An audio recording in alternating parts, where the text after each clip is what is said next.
Welcome back. So the South African National Cycling Championships have been taking place in Swellendam since Thursday. The event concluded this afternoon, and I've got the pleasure of welcoming Ciska du Plessis Austin, who is the president of Cycling South Africa. Sims is still with me in studio.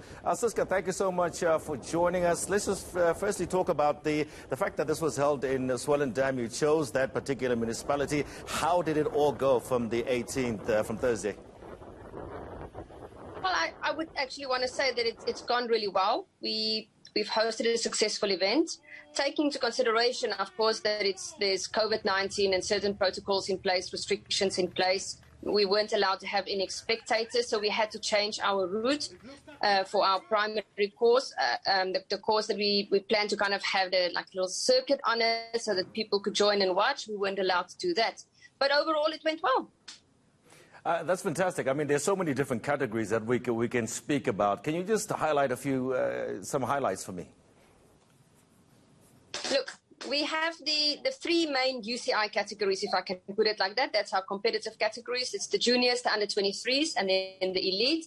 That's for men and women. And then we also hosted all the masters and veteran categories. So that's anybody from 30 up to, I think our oldest rider was 86 years old. It went, in general, we have the elite men and the elite, the under-23 men race together, and the same with the women. Today, we actually had an under-23 rider who won the men overall. So it makes it quite interesting as well. So you know, this is obviously the most prestigious event on the cycling calendar from a South African perspective. What can we expect next in terms of, because we're right at the beginning of, well, we're about to hit the second quarter in terms of the year so far. Are you going to be able to get to put more to hold more events?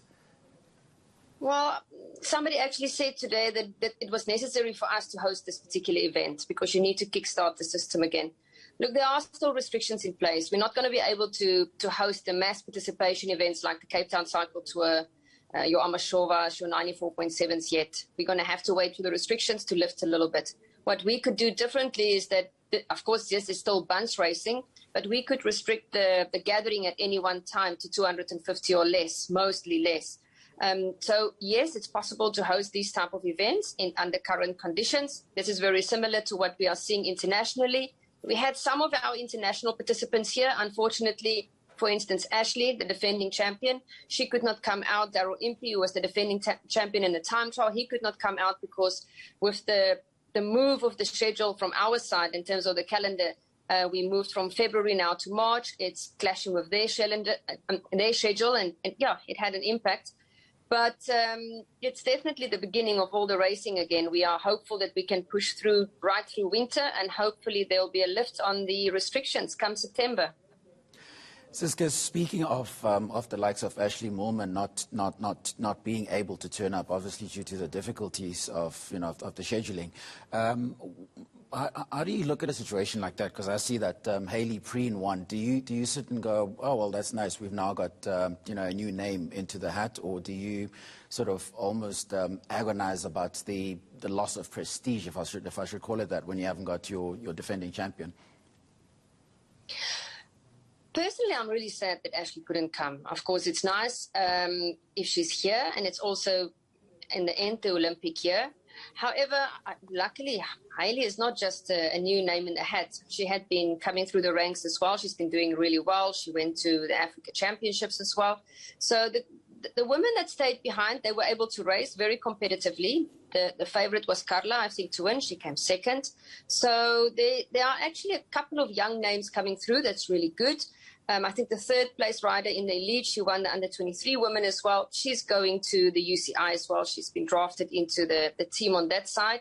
So it's interesting. It is sad, but we have to also see these names coming through. So it definitely threw the field quite open with Ashley not being here. And Ciska, just take us into the Olympic picture in terms of obviously the results from this week. Sort of looking forward to that. What should the expectations be? We've qualified for the road 2 women and 3 men. We have a long list now after the championships. We can actually now make it a little bit shorter. We have given a derogation to some of the riders who's based in Europe. So we are going to look at their results while they are racing there as well. And it includes Ashley as well as Daryl Impey. So we know that we're going to have to look in more depth at the criteria. And the national championship is not only the only item on the calendar that we look at. But it does have an impact. I mean, today, for instance, Nick Lamini came third as well. So that's also a name that's always been out there and on the list. Willie Smith is also there. Mark Pritson, who's the winner, interestingly enough, he actually comes from a mountain bike background. About 3 years ago, he decided to take up road, and he's racing abroad now as well. There are a couple of names that's coming through that we've been looking at for a while, and it's the same on the women's side as well. So the winner of the time trial is actually one of the two riders that's been trying to qualify for the mountain bike at the Olympic Games. So it's not completely new names. They've been in between the mix. Ciska, just a general question here. When you took over the reins as president of Cycling South Africa, just over a year ago, if I'm not correct, yeah, so we are now, from February last year. One of your milestones was that, when you gave yourself 18 months, you wanted to effect some sort of change. You wanted to get more stability in terms of the financial position. Where are you now as we are slowly running down those 18 months?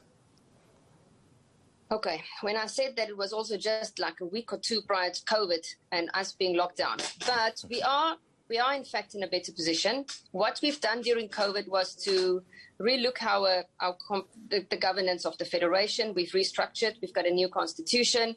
We have now put in place a new diversity and inclusivity charter that's aiming at 2024, 2028 as well.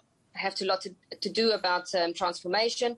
So we've taken the time in terms of ensuring better corporate governance during the past year. But from a financial perspective, we are also more stable. I must admit, it was relatively not, I can't say easy to say no, but we could actually cut a lot of costs during the year as well. We brought in a finance team to look at everything. So, yeah, now we're taking it forward. All right, fantastic. Lovely chatting with you, and congratulations for hosting a successful SA National Road Championships in Yes. I keep wanting to say Stellenbosch for some odd reason.